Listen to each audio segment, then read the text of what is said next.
కన్ను తెరిస్తే జననం, కన్ను మూస్తే మరణం. ఈ రెప్పపాటు కాలమే మన జీవితం. సో క్షణికమైన ఈ జీవితంలో దేశం మనకేం చేసింది కన్నా దేశానికి మనమేం చేశామన్నది ముఖ్యం. సో చిన్నప్పటి నుంచి భక్తితోనే పెరిగిన క్యారెక్టర్ నాది. ఆ తర్వాత పోలీస్ స్టోరీ చేసిన తర్వాత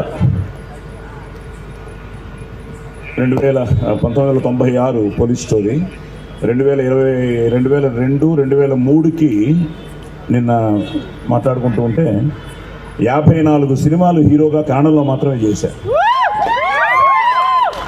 అందులో అన్నీ మనకి డబ్బింగ్లు అయ్యాయి. సో నా మీద జోకులు వేస్తూ ఉంటారు.